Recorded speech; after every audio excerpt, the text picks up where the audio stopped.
so much happening, it's almost crazy out there. I mean, the one obvious thing is ransomware. We're seeing ransomware just really dominating pretty much every conversation.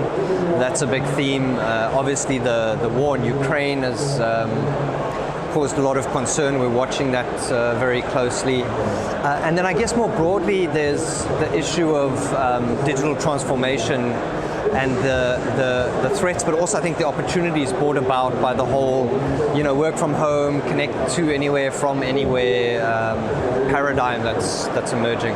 The interesting thing is we track this ransomware or cyber extortion threat very closely. And we've got a pretty valuable, I think quite unique data set that allows us to see who's getting impacted by it.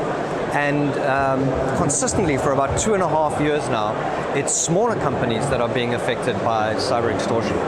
But like to the extent of 75% of the victims that we analyze would have fewer than 1,000 employees. So these trends affect small companies absolutely. So ransomware is a tricky problem to address because on the one hand, there's a lot of technology stuff you have to do, and really it's a problem that requires you to be good at everything. All right, there's several opportunities to counter it, but there's also several opportunities for it to slip past. And so there's really no simple solution. You have to be, controlling every element of your security in terms of protecting yourself, but then also be ready to detect, also be ready to respond. So in that sense, it's challenging. But the good news is also that none of those things are mystical. Those are all disciplines that we understand well, that the technology or the services exist for. So it's really, ransomware is, to quote a cliche, really is about getting the basics right. But I would add to that here at Infosec, the thing we've been talking about is this idea that we think we could do more as communities to, if you like, stare the threat down. Because although the problem manifests, in a technology way, we see the malware and we see the connections and the, command and control, all those things. On the other hand, it is a crime that is emerging from a criminal ecosystem. It's an organized crime. And it's a crime of extortion, which is really a form of bullying, if you think about it. And so we're really calling on people to think about how the businesses, the victims, the small businesses, but also like the big businesses and their ecosystems can stand together effectively to stare the criminal down, right? I think there's a social element to this. And if every business thinks of the problem only in terms of their own vulnerability and the impact on themselves, then I think this thing is going to keep happening. Whereas if we start to band together and stand up to the bully, I think maybe we could change some of the dynamics. So there's that element to it also. As a sort of full-range cybersecurity provider, we offer something in all of those areas. From the intelligence about the adversary and what they're doing, through to the protective mechanisms that you need, finding and patching vulnerabilities, detecting attacks, responding, which is of course a bigger and bigger issue now. So we offer all of those, and we offer them in a nicely integrated kind of end-to-end way, which I think is working and is adding value to our clients.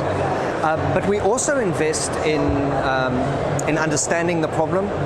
So we're looking at the problem from a data science point of view. We're looking at the problem from a criminology point of view. We're doing research, publishing papers on criminology.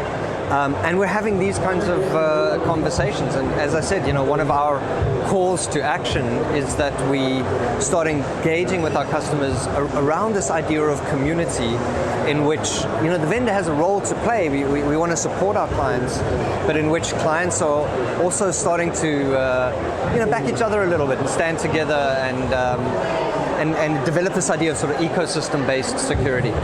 We're making progress, we're understanding the issue better and better. There are incredible communities, incredible collaboration, research coming out of universities, NGOs investing, governments paying attention. So in many, many ways, there's a lot of cause for optimism. But I think what I worry about and where I may be less optimistic is that we operate in what we think of as a contagious environment. In other words, where the impact of something going wrong can spread in a very dramatic and almost exponential fashion. And so while I'm optimistic that we are making progress and we'll get to a different place, I think while we're on that journey, there is a real concern that something really bad can happen.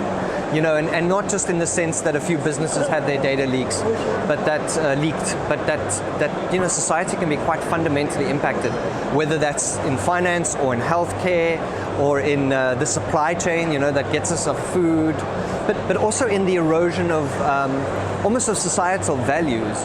For example, the impact that fake news and disinformation has had on society, in the faith that we have in systems like democracy and, how our kids interact with each other and with the world. I mean, those things are being eroded because of our failure to address some of these problems yet. And so while I do feel optimistic that, some of these things will be overcome, I would say we need to take it seriously and we need to hurry and get it right.